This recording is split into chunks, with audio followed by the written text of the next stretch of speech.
मित्रांनो, आज जो आपल्याला घटक पाहायचा आहे तो म्हणजे छंद वृत्त.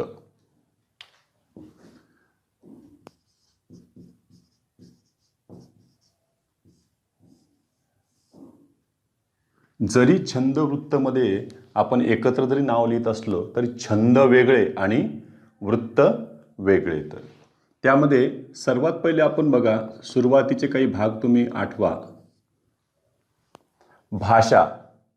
आपल्याला आपले विचार व्यक्त करण्यासाठी एक साधन मिळालं होतं आणि ते साधनही आम्ही शोधले होते. त्यामध्ये ती म्हणजे काय? भाषा. मग भाषेविषयी आपण एक व्याख्या केली होती बघा, मनातील विचार व्यक्त करण्याचे साधन. मग आपण हे जे विचार व्यक्त करतो ते दोन पद्धतीनं व्यक्त करू शकतो. त्यातली एक पद्धत अशी आहे की ती म्हणजे गद्य रूपात बोलणे. म्हणजेच काय की स्वाभाविक बोलण्यातून जर आपण आपले मनातील विचार व्यक्त करत असू तर त्याला गद्य म्हणतात. आणि तेच विचार जर आपण लयबद्ध किंवा सूरबद्ध पद्धतीने व्यक्त केले तर त्याला पद्य म्हणतात. पहा, आपण भाषेची एक व्याख्या पाहिली होती.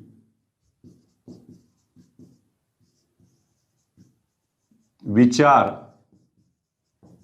व्यक्त करण्याचे साधन. भाषा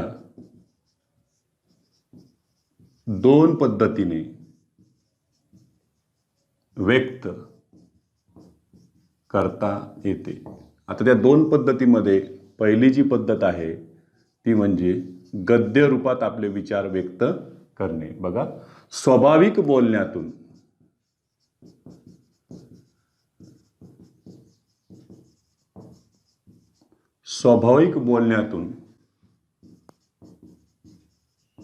आपल्या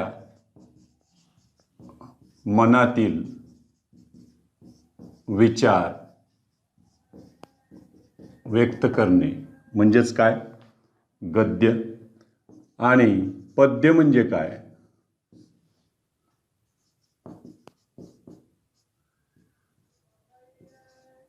लयबद्ध किंवा सूरबद्ध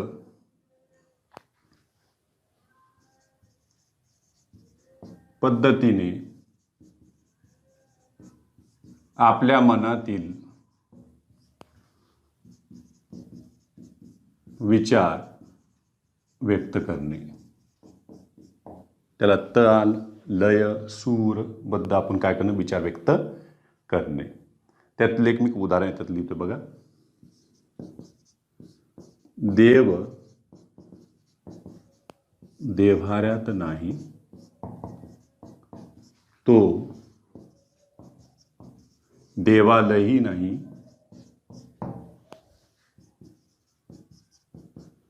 त्याला चोरून नेण्या इतपत कोणातही पुण्याई नाही. हे मी जे बोललोय ते गद्य रूपात आहे. बघा बरं, यामध्ये तुम्ही जर पाहिलं तर देव देव्हाऱ्यात नाही, आपण देवाविषयी बोलतोय. क्रियापद मराठीच्या नियमानं, गद्याच्या नियमानं शेवटी आहे. देवाची परत आवृत्ती होऊ नये या नामाची, म्हणून यासाठी सर्वनाम वापरले बघा. तो देवालयी नाही, त्याला चोरून नेण्या इतपत कोणातही पुण्याई नाही. हे काय झालं? याच्यामध्ये गद्य रूपात मी बोललेलं आहे. देवाचं सरळ सरळ स्पष्टीकरण त्याच्यात दिलेलं आहे. हेच जर गीतामध्ये जर आले असते तर बघा बरं, यात बघा देवाचं तर स्पष्टीकरण गद्या स्वरूपात दिलेलं आहे, पण याच्यामध्ये पद्यामध्ये सुद्धा दिलेलं आहे. बघा, यात देव देव्हाऱ्यात नाही, देव नाही देवालयी, देव देव्हाऱ्यात नाही, देव नाही देवालयी, देव चोरून नेईल अशी कोणाची पुण्याई, देव देव्हाऱ्यात नाही, देव नाही देवालयी. आता हे झालं वरचं गद्य आणि हे पद्य. आणि पद्यामध्ये तुम्ही एक पाहिलंच मग, देव देवाऱ्यात नाही, देव नाही देवालाही. बघा बरं इथं काय केलं, क्रियापदाचा त्यांनी क्रमच बदलून टाकलाय विधेयाचा. जर शेवटी येणारं कुठे येऊन बसले, आधी. आणि परत ह्या वरच्या जे काही ओळी आहेत याची द्विरुक्ती आहे, म्हणजे 2 वेळेस ते गायले गेलेले आहे. असं 2-2 वेळेस 3-3 वेळेस वाक्य गद्यामध्ये बोलली जात नसतात. तर हा याच्यातला फरक आहे. तसंच एखादा आणखीन मी तुम्हाला गीत त्याच्यामध्ये लिहून दाखवतो आणि तुम्ही त्याची चाल तुम्ही ओळखायचा प्रयत्न करा. पहा बरं, हे हिंदीतलं आहे. काहींना हे जर वाचायला दिले, गायला दिले, तर ते चाल लवकर त्याला लागणार नाही. कारण गीतकारानं कशी चाल लावली, त्याच्यानंतर संगीतकारानं त्याला कशी चाल लावून दिली, गायकानं कसं गायलंय, ठीक आहे ना. बघा, आपके अनुरोध पे मैं ये गीत सुनाता हूँ, अपने दिल की बातों से आपका दिल बहलाता हूँ. हे तर फक्त गद्यमय बोलणं झालंय ना. जर ते पद्यातून गायलेलं असतं, खरं तर हे किशोरदानी गायलेलं आहे. अनुरोध ह्या चित्रपटातील आहे. राजेश खन्ना त्यातला मुख्य कलाकार आहे. ते चित्रपट तुम्हाला पाहायला मिळाला तर नक्की पहा. एक 30 ते 35 वर्षापूर्वीचा चित्रपट आहे. छान आहे, उत्तम आहे, पाहून घे. आपके अनुरोध पे मैं ये गीत सुनाता हूँ, मैं ये गीत सुनाता हूँ, अपने दिल की बातों से आपका दिल बहलाता हूँ, आपके अनुरोध पे. या पद्धतीने याची चाल तुम्हाला लगेच लयबद्ध सूरबद्ध जर आपण विचार व्यक्त केले तर ते काय असते, पद्यामध्ये येते. आणि आपण याच्यातही पाहिलं बघा, मैं ये गीत सुनाता हूँ, याची सुद्धा त्यांनी द्विरुक्ती केली. 2 वेळेस तेच ओळ त्यांनी गायलेली आहे. असं फक्त पद्यात शक्य आहे, असं गद्यात शक्य नाही. गद्यात जर तुम्ही शब्द 2-2 वेळेस 3-3 वेळेस बोलायला लागले तर तुमच्यावर लोक हसतील की हा एक शब्द 2-2 वेळेस 3-3 वेळेस बोलतो म्हणून. ठीक आहे, तर एवढं एक स्क्रीनशॉट काढून घ्या. लगेच पुढे आपण पुढे घेऊ. याच्यामध्ये पद्याचं विभाजन कशा कशा भागात झालेलं आहे.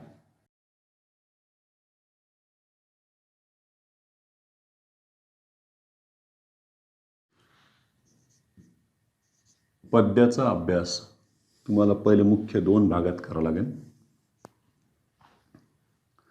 त्यातला एक जो आहे तो म्हणजे ज्याला आपण वृत्त म्हणतो, आणि दुसरा जो भाग आहे अभ्यासाचा आम्हाला तो छंद. वृत्त म्हटलं तर यामध्ये महत्त्व कशा कशाला राहील बघा. यात अक्षरांची संख्या, त्यांचा लघु गुरु क्रम त्या अक्षरांचा, किंवा अक्षरांना महत्त्व नाही दिले तर मात्रांची संख्या इथे महत्त्वाची राहील, यांना महत्त्व राहते. वृत्तमध्ये मुख्य 2 प्रकार पडलेले आहेत, 2 भाग पडत आहेत. त्याच्यामध्ये एक आहे जिथं फक्त अक्षरांनाच महत्त्व आहे, अक्षरांच्या संख्येला आणि त्यांच्या लघुगुरु क्रमाला महत्त्व आहे. त्याला आपण अक्षरगण वृत्त म्हणतो. यात महत्त्वाची काय आहे, अक्षरांची संख्या व त्यांचा लघु गुरु क्रम महत्त्वाचा. यात काही नाही, आपल्याला फक्त 15 प्रकार अभ्यासायचे आहेत. भीती घालून देत नाही आहे मी, हे आपण अभ्यासणारच आहोत बघा. त्याच्यानंतर दुसरे आहे ते म्हणजे मात्रावृत्त, त्याला काही जण जातीवृत्त देखील म्हणतायत. इथे मात्रांची संख्या महत्त्वाची असते. मात्रांच्या संख्येला महत्त्व आहे, त्यांच्या क्रमाला महत्त्व नाही आहे. यामध्ये इथे सुद्धा आपल्याला एक 17 प्रकार आपल्याला शिकायचे आहेत यांचे मात्रा वृत्ताचे. त्याच्यानंतर छंद.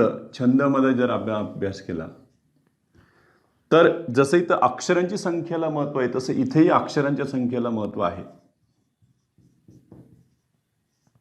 अक्षरांची संख्या व यमक यांना महत्त्व इथे दिलेले आहे छंदामध्ये. एवढंच आहे की वृत्तापेक्षा छंद थोडंसं सैल असतं, शिथिल असतं नियमांच्या बाबतीत. यात पहिला जो आलेला आहे तो म्हणजे अभंग. अभंगामध्ये सुद्धा दोन भाग पडलेले आहेत. त्याच्यात मोठा अभंग, या मोठ्या अभंगामध्ये 4 चरण असतात एकूण, आणि पहिल्या 3 चरणामध्ये प्रत्येकी 6 अक्षरे असतात आणि शेवटच्या चरणामध्ये 4 अक्षरे असतात. म्हणजे यांच्यामध्ये बघा बरं, हे 6 6 6 4 या पद्धतीनं विभाजन राहील. त्याच्यात दुसरे जे आलेले आहेत मोठा अभंगानंतर लहान अभंग, यांच्याकडे 2च चरण असतात आणि दोन्ही चरणाच्या अंती काय असते, यमक असते. दोन्ही चरणांची संख्या मात्र इथे काही निश्चित दिलेली नाहीये, ती 6 ते 12 पर्यंत असू शकते. त्यात दुसरं जे आलेले ती म्हणजे ओवी. ओवीमध्ये पहिला आपण अभ्यासू ते म्हणजे ज्ञानेशाची ओवी. काही जण यालाच आधुनिक ओवी देखील म्हणतायत. ज्ञानेशाच्या ओवीलाच 3.5 चरणी ओवी असं देखील म्हणतात, कारण यामध्ये सुद्धा एकूण 4 चरण असतात आणि पहिल्या 3 चरणांच्या तुलनेमध्ये शेवटचे जे चरण असते ते शब्द अक्षरांच्या संख्येने लहान असते, त्यामुळे त्याला 3.5 चरणी ओवी देखील म्हणतात. जर तुम्हाला पसायदानातली पहिली जर ओवी येत असेल, पसायदानात एकूण 9 ओव्या आहेत, त्यातली पहिली ओवी जर लक्षात आली तर त्याच्याहून तुम्हाला येईल. बघा, आता विश्वात्मके देवे येणे वाग्यज्ञे तोषावे, तोषुनी मज द्यावे, पसाय दान हे. शेवटची बघा, पसाय दान हे छोटेसं आहे ते शेवट, म्हणून त्याला अर्धच चरण दिसल्यासारखं दिसतं, म्हणून त्याला 3.5 चरणी ओवी. खरं तर ते 4च चरण असतात. दुसरी जी आहे ती म्हणजे, आता यांना नाव नाही दिले पुस्तकामध्ये, मी दिले बहिणाबाई चौधरींची ओवी.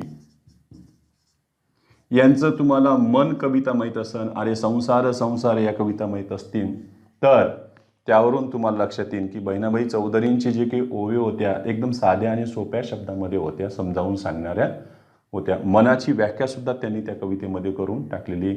मन वढाय वढाय उभ्या पिकातल ढोर, किती हाकला हाकला फिरी येत पिकावर. तुम्ही जर लक्ष दिलं तर मन वढाय वढाय, बघा त्याच्यामध्ये वढाय वढाय या सुद्धा अनुप्रास अलंकार आलेला आहे. त्या अनुप्रासमध्ये सुद्धा छेकानुप्रासचा त्याच्यामध्ये वापर केलेला आहे, म्हणजे शब्दाची द्विरुक्ती केलेली, ज्याला इंग्लिशमध्ये आपण रिपिटेशन म्हणतो. त्यांच्या ह्या प्रत्येक ओवीमध्ये ते तुम्हाला आढळेल. बघा, मन वढाय वढाय, मन 2 अक्षरे, वढाय वढाय 3 प्रत्येकी, म्हणजे कोणते एका चरणात एकूण 8 अक्षरे असतात. 4ही चरणामध्ये तुम्हाला प्रत्येकी 8 अक्षरे त्याच्यामध्ये आढळतील. हे वैशिष्ट्य आहे कोणाचं, बहिणाबाई चौधरींच्या ओवींचं.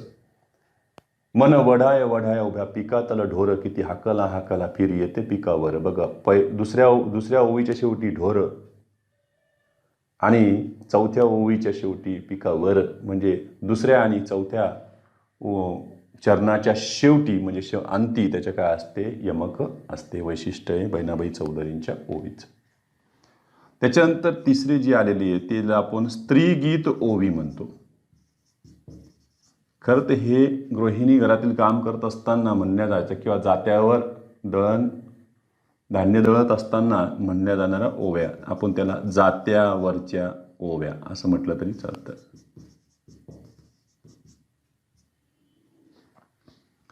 त्यानंतर येतं बघा बरं अनुष्टुभ.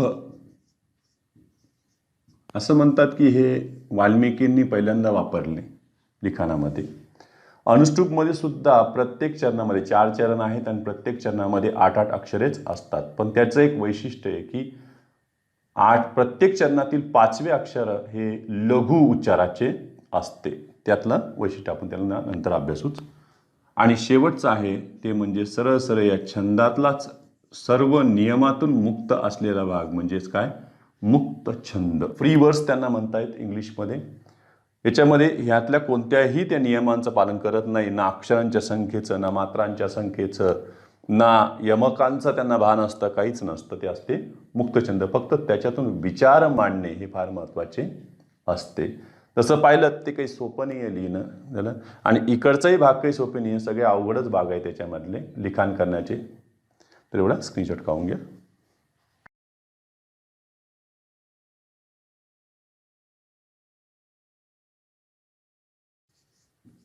पहिला भाग आपल्याला अभ्यासायचा आहे वृत्त.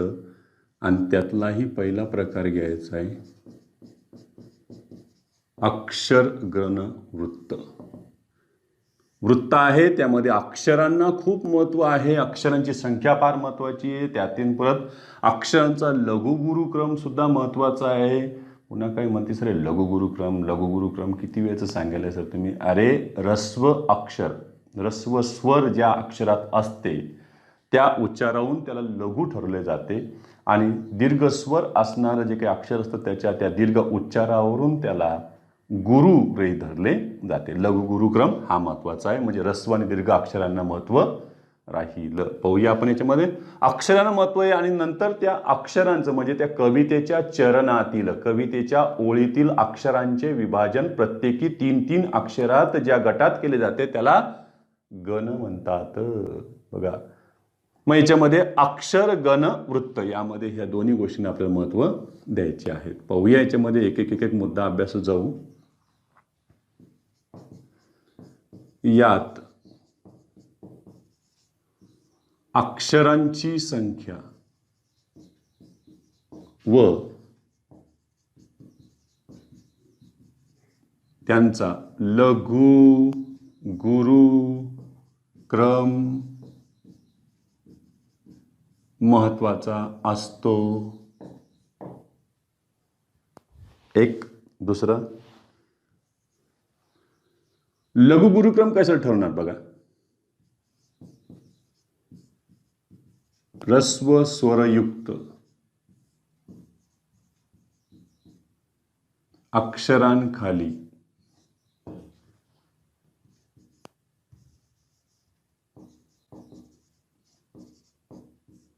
लघुचे चिन्ह दिले जाते. हे लघुचं चिन्ह हे असं चंद्रकोरीच्या रूपात राहील.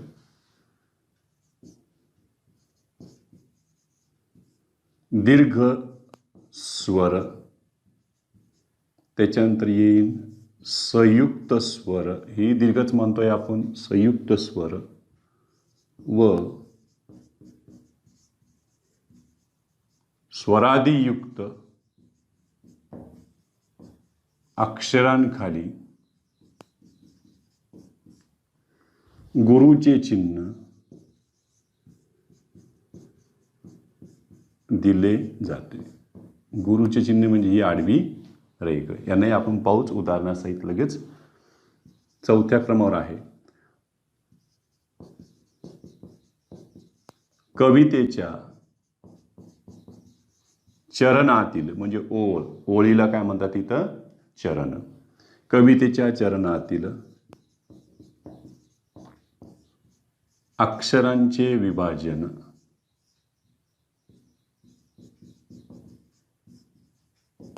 गणात केले जाते. म्हणून गणाची व्याख्या ते विचारू शकतात परीक्षेला. गण म्हणजे काय? तर अक्षरे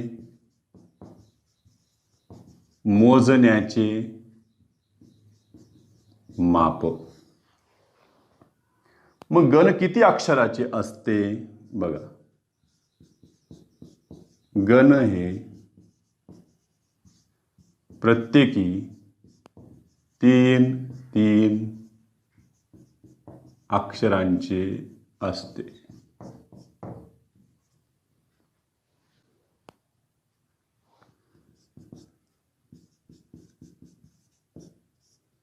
गणांचे 8 प्रकार पडतात. त्यामध्ये बघा बरं, य म त र ज भ न स. काही जण म्हणतील सर हे आम्ही 4-5 वेळेस वाचले तरी आमचे पाठ होणार नाही आहेत. नाही, टेन्शन घेऊ नका. याला एक सूत्र आहे, यमाता राजभान सलग, असं मोरावाळिंबे यांच्या व्याकरणाच्या पुस्तकात ते दिलेलं आहे. मी फक्त सलगच्या ऐवजी सलगा वापरतो. बस, यमाता राजभान सलगा. आपण ते पाहूया. काय म्हणते सर यमाता राजभान सलगा, तुम्ही शेवटी ल गा म्हणायला लागले. याच्यामध्ये फक्त स पर्यंतच आहे. बरोबर आहे, ते लक्षात ठेवायसाठी आहेत. स ल गा म्हणजे इथे जर 11 अक्षरांचं जर चरण आले तर तुम्ही 3-3चं विभाजन कसं करणार आहे मला सांगा. 3 × 3 3 2 6, 3 त्रिक 9, 3 चौक 11. तुमच्या पाड्यात 11 आले का? बळच त्यांना बसवणार आहात का? तर नाही आहे. मग 3 त्रिक 9 म्हणजे 3च त्याच्यामध्ये गण पडले. मग शेवटी किती अक्षरे उरले? 2 अक्षरे उरले. मग त्यात लघु कोण, गुरु कोण ते पण ठरवावे लागेल की नाही? मग लघुसाठी ल आणि गुरुसाठी त्यांनी ग वापरलंय, लक्षात ठेवायचं आहे. हां, नाही तर बस लघुचं ल तर मग गुरुचं काय? तसं काही घ्यायचं नाही, डोक्यामध्ये आणायचं नाही. ठीक आहे बा. आता यांचे आपण क्रम पाडूया.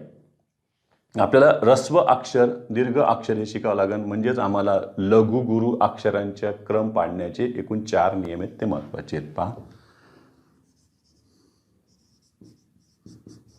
चरणातील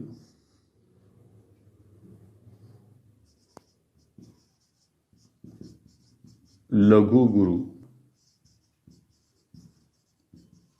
ठरविण्याचे 4 नियम. त्यातला पहिला वर लिहिलेल्याचे क्रमांक 2ला ह्रस्व स्वरयुक्त अक्षरांखाली लघुचे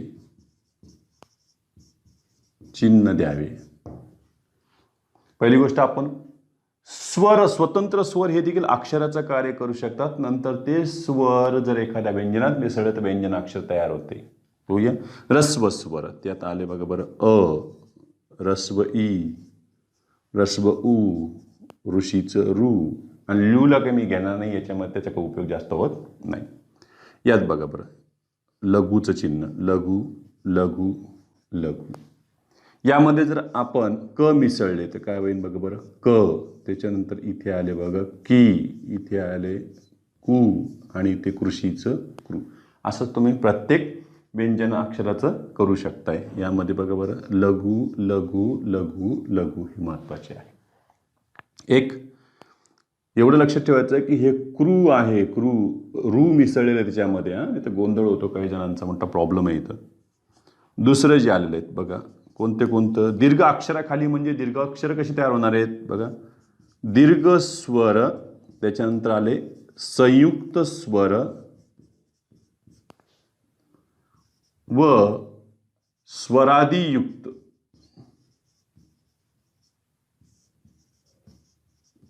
अक्षरांखाली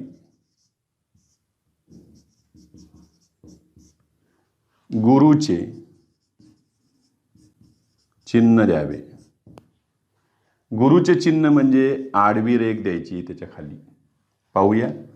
चला, दीर्घ स्वर कोणते कोणते आपल्याकडे? अ आले, याच्यामध्ये राहिले कोण? आ, त्याच्यानंतर दीर्घ ई, दीर्घ उ, दीर्घ रू तर मराठीत नाहीच आहे, ताण घ्यायचा नाही आहे.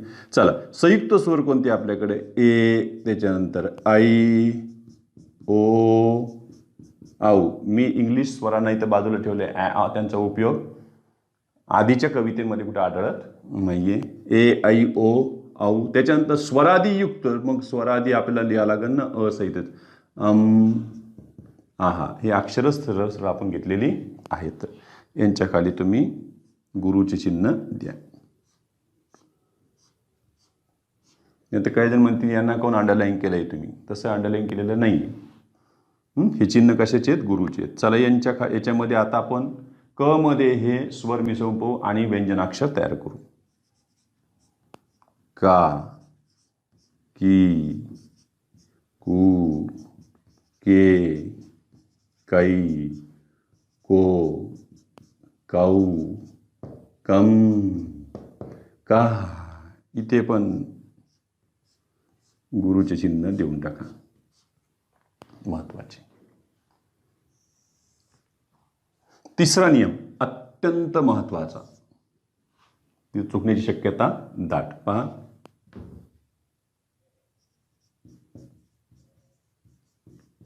जोडाक्षराचा नियम आहे हा. त्याच्यामध्ये बघा, जोडाक्षराच्या उच्चाराचा आघात त्या आधीच्या ह्रस्व अक्षरावर होत असेल तर त्या ह्रस्व अक्षराखाली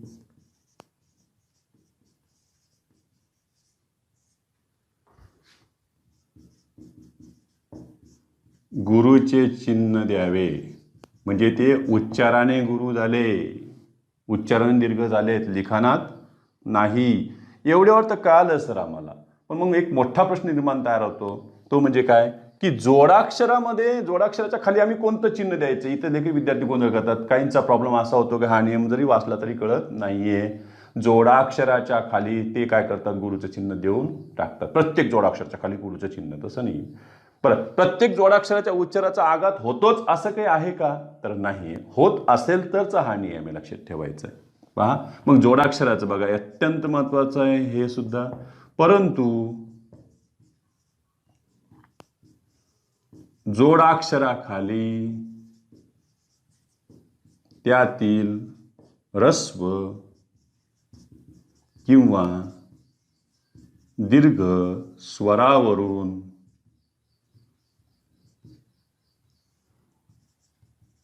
लघु किंवा गुरुचे चिन्ह द्यावे. म्हणजे जोडाक्षराला प्रत्येक वेळेस काही गुरुचं चिन्ह मिळणार नाही. त्यातील स्वरावरून ठरवा. ह्रस्व असेल तर त्याखाली लघुचं, दीर्घ असेल तर त्याखाली गुरुचे. पाहूया आपण याच्यामध्ये उदाहरण पाहू. अध्ययन. पहा बरं, त्याचा जोर पडतो का, नुसतं वाचा, पुन्हा वाचा, अध्ययन. पहा बरं, ध्य म्हणतात लगे अच्या वेळेसच असं पोट आतमध्ये जातं. अध्ययन, जोर पडलाय, अध्ययन, त्याला म्हणतात जोर पडणे आघाताचा. बघा बरं, आघात होणे. अध्ययन. नाही तर काही काय केलं असते, याला लघु करून ठेवले असते. बघा काही काय करतात, याला लघु, याला गुरु, याला लघु, लघु, बस डोकं लावून मोकळे, तयार. तसं नाहीये. जोर कोणाचा पडलाय ते पहा. म्हणजे ही पद्धत चुकीची झालेली आहे. आपण बरोबर योग्य पद्धत करा त्याच्यामध्ये. यामध्ये बघा बरं, याचा जोर याच्यावर पडलाय म्हणून हे काय झाले, गुरु. बरं, हे जोडाक्षर आले म्हणून काही याला गुरु करता का, नाही. बरं, याचा आघात याच्यावर होतोय का, तर अजिबात होत नाही. नंतर जरी एखादं जोडाक्षराच्या नंतर जोडाक्षर आलं त्याचा जर आघात होत असेल आणि जोडाक्षरातील जर ह्रस्व स्वर असेल तर निश्चितपणे त्याला गुरुचिन्ह देता येईल आपल्याला. पहा, इथे मात्र तसं काही झालेलं नाही. हे जोडाक्षराचा आघात याच्यावर होत नाही. जोडाक्षरच नाही पहिली गोष्ट पुढे तर, आणि याचा स्वतःला काही फायदा नाहीये. मग हे झालं लघु, लघु, लघु या पद्धतीचं आलं. पहा, पुन्हा आपण घेऊया रक्तचंदन. बघा, र वर जोड पडतो का, रक्त, रक्त, रक्त. बघा असा जोर पडतो, आघात तो पोट आतमध्ये जातो. पहा, म्हणजे हे काय झालं, गुरु, आणि हे लघु. हे च वर अनुस्वार आहे. बघा बरं, बघा बरोबर, तो नियम लावा. चला, म्हणजे हे गुरु, हे लघु, हे लघु, ते आपल्याला काढता आलं पाहिजे. पुढे मी घेतलं याच्यामध्ये वाचायला आता, अभ्यस्त, अभ्यस्त, अभ्यस्त. म्हणजे तुम्ही वाचलं ना तर अच्या वेळेस जे पोट आतमध्ये जातं का, ते स्तच्या वेळेसच असं सुटतं. बघा, अभ्यस्त म्हणजे 2 वेळेस ते आतमध्येच राहतं, म्हणजे 2 वेळेस त्याच्यावर आघात होतोय. बघा बरं, याच्याकडं याच्याकडं याच्याकडं तिघांकडं मग तिन्ही लघु आहेत का, नाही. पहा, याच्यामध्ये या जोडाक्षराचा आघात वर झाला म्हणून हे झाले गुरु. आता काही जण लगेच डोकं लावते, अरे जोडाक्षरामध्ये जर ह्रस्व असेल तर त्याला काय करायचं माहिती काय, ते लघु लघु ठेवायचे. तसं नाहीये. बघा, याच्यावर आघात याचा झाला. बघा बरं, अभ्यस्त म्हणजे हे पण गुरु झाले, हे मात्र काय झाले, लघु राहिले. जर त्याच्याही पुढं हे जर चरणामध्ये आले असते आणि त्याच्याही पुढे आणखीन एखादं जोडाक्षर दुसऱ्या शब्दामध्ये जरी आलं असतं त्याचाही आघात त्याच्यावर होतो. कारण उच्चारताना इथं अक्षर महत्वाची आहे, तर शब्द महत्वाची नाही. शब्दांच्या संख्येला महत्व अजिबात नाही. अभ्यस्त हे झालं यांच्यामध्ये. असाच आणखीन घेतला. बघा बरं, वाच, अध्यक्ष, अध्यक्ष, अध्यक्ष. हे बघा, या जोडाक्षराचा आघात याच्यावर आहे, याचा आघात याच्यावर आहे. चला, हे झालं गुरु, गुरु, आणि हे मात्र कसं राहिलंय, लघु. मग प्रत्येक वेळेस जोडाक्षराचा आघात होतोच का, तसं होणार नाही. बघा बरं, याला वाचा, नव्या मनूतील नव्या दमाचा शूर शिपाई आहे.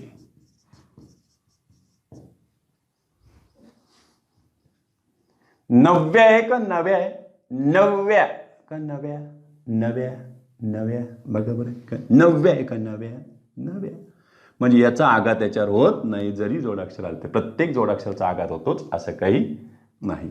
नाही तर बस याला धिंगाणा करून मोकळलं की याला गुरु याला गुरु झालं तसं नाही. हे झालं लघु, हे झालं गुरु. त्या पद्धती इथंही बघा बरं तसंच आहे बघा. हे काय झालं लघु गुरु. तसं तुम्हाला प्रत्येकाचं करता येईल. पूर्णच करून टाकू बघा आपण. हे बघा म मध्ये अ आहे, हे लघु, हे गुरु, हे परत लघु, हे लघु. त्याच्यात एवढं झालं हे लघु आ चा आला का त्याच्यामध्ये द मा चा. शूर गुरु लघु. त्याच्यानंतर हे लघु, हे गुरु गुरु गुरु गुरु. या पद्धतीने तुम्हाला त्यांचे करता येईल. आणि शेवटचा नियम यातला अत्यंत महत्त्वाचा चौथा.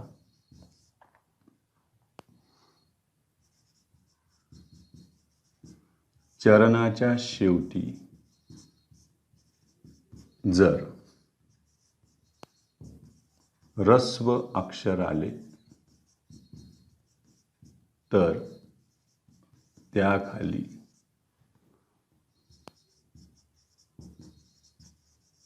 गुरुचे चिन्ह द्यावे. मग काय म्हणते सर दीर्घ अक्षर आले तर अबे दीर्घाच्या खाली तू गुरु देशीलच ना. ह्रस्वचाच मोठा प्रॉब्लेम आहे ना. कारण आपल्याकडे डोक्यात घुसलेलं ह्रस्व अक्षर असं ह्रस्व स्वरयुक्त अक्षर असेल तर काय करायचं लघुचे चिन्ह द्यायचं. तसं नाही. इथं शेवटी जर आला तर हा नियम लक्षात ठेवा. बघा यांच्यामध्ये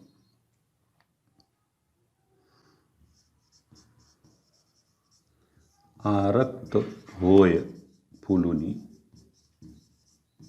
प्रणयी पलाश.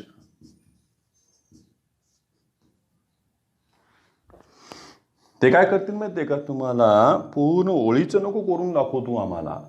त्यातलं फक्त शेवटच्या शब्दाचं शब्द म्हटलं मी अक्षर नाही शेवटच्या शब्दाचं तुम्ही आम्हाला काय करून दाखवा लघु गुरुक्रम पाडून दाखवा. असं जरी म्हटलं तरी तुम्हाला त्यांनी या नियमाच्या गोत्यात आणलेलं असतं. लक्षात ठेवायचं आहे. बघा एवढं वाचून इथपर्यंत आलेत. काही जण इथपर्यंत येते जीव द्यायला. तरी बघा पलाश इथे घेतली बघा बरं काही नाही. पलाश देताना बघा हे लघु गुरु लघु लघु गुरु गुरु यापैकी निवड तुम्हाला करायची आहे. नेमकी कोण आहे? काही जर इथून अख्ख्या पूर्ण ओळीचं सुद्धा देतात आणि 4-4 पर्याय तयार करतात. त्याच्यामध्ये चूक बरोबर चूक आपल्याला बघावं लागतं. बघा आ रक्तमध्ये बघा हे लघु का गुरु हे बघा याचा आघात याच्यावर झाला जोडाक्षराचा. म्हणजे हे गुरु हे लघु हे गुरु लघु लघु लघु गुरु. हे आता जोडाक्षर आले पण जोडाक्षराचा फायदा जोडाक्षराला नाही आहे. बरं याचा आघात याच्यावर झाला असता तर काही फरक पडला असता का? इथं ऑलरेडीच गुरु आहे का? तर दोनदा गुरु करता का? दोनदा रेगा देता का? नाही. मग ह्याच्यामध्ये अ आहे हे लघु लघु गुरु. आता सांगा हे लघु गुरु इथपर्यंत येऊनही काही फायदा नाही ना बाबा. शेवटी काय करशील तू लघु घेशील का गुरु घेशील आणि शेवटी तू लघु घेतलं की गेला जीव तुझा. बघा नुसता शब्द पलाश वाचा पलाश पलाश.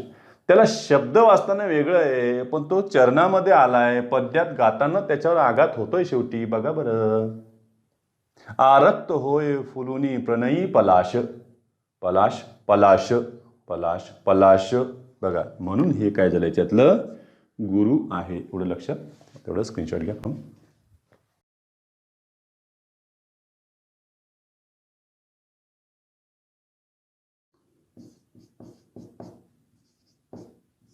गणाचे प्रकार आपण जी गण पाडणार आहेत त्याच्यामध्ये एकूण त्यांचे प्रकार आहेत 8. अक्षरांचे कवितेच्या चरणातील अक्षरांचे विभाजन आम्हाला प्रत्येकी 3-3 अक्षरांच्या गटात करायचं. त्याला आम्ही काय म्हणतो गण. यासाठी आपण बघा बरं काय पाहिलं ते य म त र ज भ न स ही झाली गणांची नावे. आता काही जणांनी शालेय स्तरावर देखील हे शिकलेलं असं त्याच्या शिक्षकांनी शिकवलं असेल त्यावेळेला त्यांनी वेगळे नियम वापरले असतील पण गण मात्र तीच असतील. शब्दांचे फक्त वेगवेगळा वापर त्यांनी केला असं लक्षात ठेवण्यासाठी.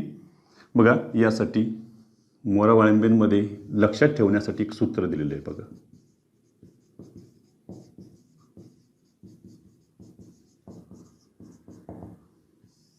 हे सूत्र फार महत्त्वाचे.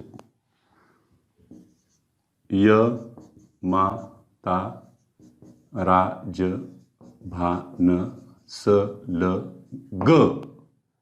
स ल ग असं मोरावाळंबे यांच्या पुस्तकात दिलेलं आहे. मी लक्षात येताना कोणाचे हे अनुस्वारा म्हणून मी इथं काय करतो, स ल गा, जेणेकरून गुरु लक्षात येईल त्यासाठी मी याच्यात केलं. पहा, यामध्ये यांचं लघुगुरु पहिले पाडून घेऊ ना आपण, म्हणजे विभाजन करता येईल आपल्याला. लघु गुरु गुरु गुरु लघु, परत काय गुरु लघु लघु लघु गुरु. काय म्हणतील सर 5 लघु 5 गुरु आहे त्यामध्ये. बरं ठीक आहे, नशीब आकडा कळला तुला. चला, यांचं विभाजन आता आपल्याला सूत्र करायचं. याच्यामध्ये 3 अक्षरे आहेत, याच्यात 3 आहे, प्रत्येकीमध्ये 3 आहे म्हटले तर काय म्हणतील सर हे 8 त्रिक 24 पाहिजे होते, तर 10 आहे. 10चं विभाजन तुम्ही कसं करणार आहात पाहता खरी.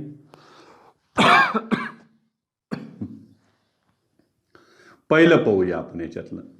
मी काय करतो, पहिले 3 अक्षरे जे आहेत त्यांना घेतो. काय म्हणते, हे 3 झाल्याच्या नंतर ते 3 आणि त्याच्यानंतर 3 आणि शेवटी एकच उरतं. तसं 3च गट पडायला याच्यामध्ये. पाहता करी. चल, मी याच्यात घेतलं य मा ता. हे बघा, यांच्या काय झालं, लघु गुरु गुरु. काय अशाला वेगवेगळे शब्द लक्षात ठेवायचे, हेच घ्यायचे. चला, याच्यात आले बघा, हे कोणते गण आले, य गण. याचं नाव झाले य गण, या माता. त्याच्यानंतर एक काम करायचं, पहिलं अक्षराच्या डोक्यावरची पुसायचं आणि या सापाला पुढे घेऊन जायचं. एक एक एक एक अक्षर पुढे घेऊन जायचं, मागचं अक्षर कमी कमी करायचं. झालं. दुसरं पाहायच्यात य माता झालं. आता वाचायला काय वाचता, मातारा. काय झालंय, माताराचं गुरु गुरु गुरु. मग हे झालं म गण. याला माने म्हणायचं, नाही तर बस आद्य अक्षर जसं येईल तसं धिंगाणा सुरू. तसं नाही करायचं. ही गणाची नावं तीच राहते, की बदलणार नाही. पुन्हा याला पुसा, पुढं घेऊन जा. चला चला चला.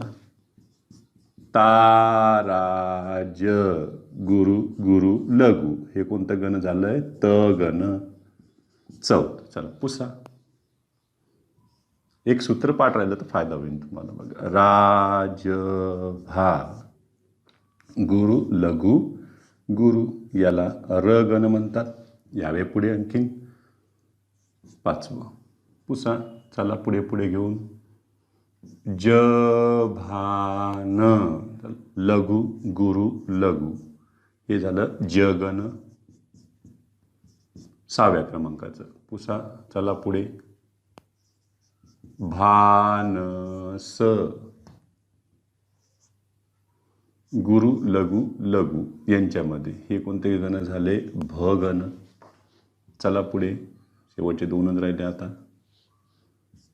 न स ल लघु लघु लघु न गण. आणि शेवटचं तुम्हाला दिसतंय त्याच्यामध्ये स ल गा लघु लघु गुरु. सलग म्हणायचे सलगा. हे झालं याच्यातलं स गण.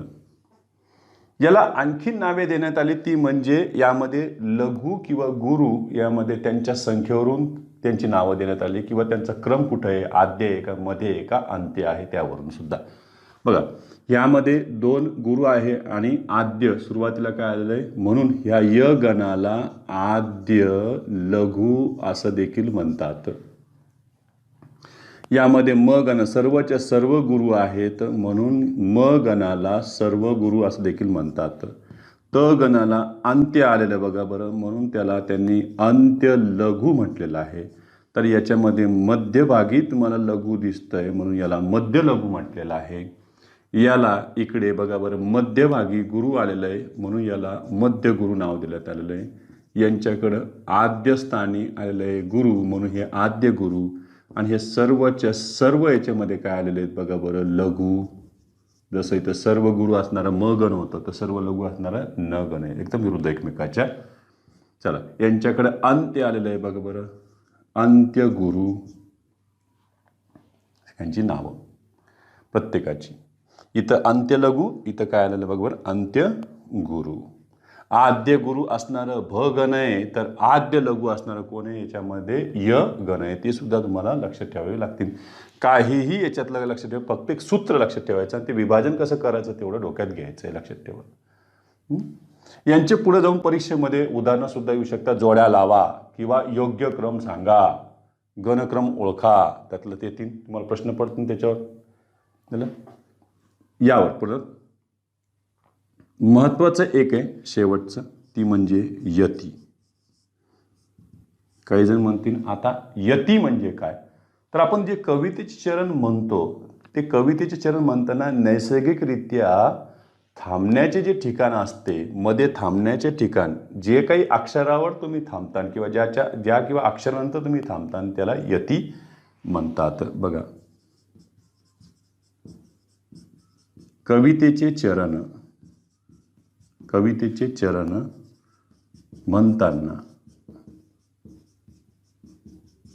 नैसर्गिकरित्या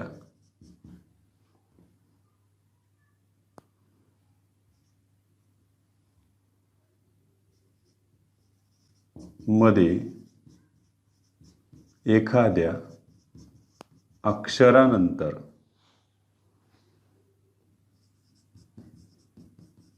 थांबण्याचे ठिकाण. थांबण्याचे म्हणजे काय, मुक्काम नाही टाकायचं तिथं आपल्याला, म्हणताना ते त्याचं. मग हे यतीचं. मग याच्यामध्ये एक महत्त्वाची अट आहे बघा, अट आहे. अट काय अट आहे त्याच्यामध्ये, ज्या ठिकाणी म्हणजे ज्या अक्षरानंतर, लक्षात द्या, ज्या ठिकाणी यती येते त्या ठिकाणी म्हणजे त्या अक्षरानंतर त्या ठिकाणी शब्द पूर्ण होणे ही अट असते. त्यातली महत्वाची आहे ही. बरं, त्यात परत जर ही अट पूर्ण होत नसेल, तर शब्द तिथं पूर्ण होत नसेल, तर त्याला यतिभंग दोष मानतात. म्हणजे इथं थांबायला कुठं तुम्हाला मिळालंच नाही, हे अशी याच्यातलं चरण होतं. बघा, मग यतिभंग कशाला म्हणायचं,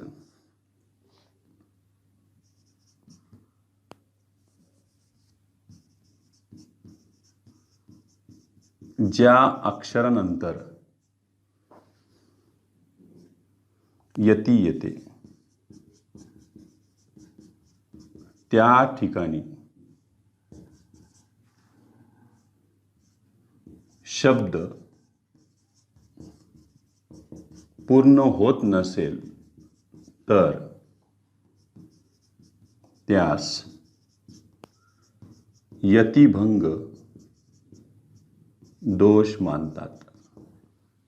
याचं एक उदाहरण यतीचं.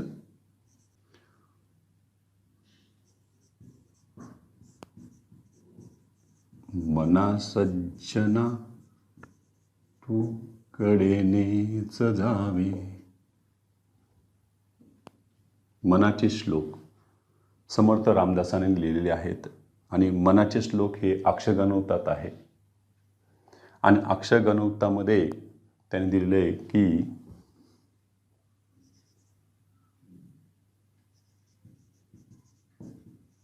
मनाचे श्लोक याच्यातील आहे, समर्थ रामदासांनी लिखाण केले. यात 6व्या अक्षरानंतर यती येते म्हणजे थांबण्याचं ठिकाण. आणि हे मनाचे श्लोक अक्षरगणवतातील भुजंग प्रयात या प्रकारात मोडतात. भुजंग प्रयात हा प्रकार आहे अक्षरगणवतातला. बघूया 6व्या अक्षरानंतर खरंच आपल्याला थांबायला भेटतं का. म्हणा, मना सज्जना तू कडेनेच जावे. याचा अर्थ या अक्षराच्या नंतर तुम्हाला यती मिळाली थांबण्यासाठी. जसं आपण गद्यामध्ये स्वल्पविराम वापरतो, लिखाणामध्ये स्वल्पविराम वापरतो, लक्षात ठेवा, थांबण्यासाठी ते अल्पविराम असतं एक प्रकारचं. इथं तसं चिन्ह दिलेलं नाहीये, म्हणताना तिथं थांबायचं असतं. पण हे प्रत्येक ठिकाणी होईल का, तर हे झालं यतीचा नियम. यतिभंगचं उदाहरण बघा.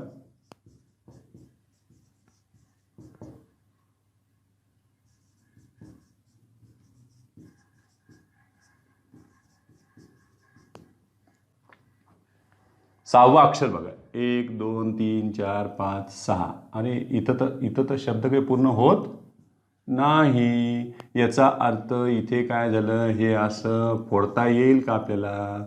म्हणजे याच्यामध्ये तुम्हाला काय आढळतोय? यतिभंग दोष आढळतोय. तुम्ही याला असं म्हणणार आहात का वच्यासारखं, सदा सर्वदा योग तुझा घडावा, असं म्हणता येईल का तुम्हाला? नाही, सदा सर्वदा योग तुझा घडावा. म्हणजे इथं काही थांबण्याला वेळ मिळाला नाही, यती मिळाली नाही, मध्ये थांबण्याचं ठिकाणच इथं आढळते, म्हणून त्याला यतिभंग दोष म्हणतात. एवढं तुम्ही स्क्रीनशॉट काढून घ्या. बाकीचं आपण उद्या पाहू.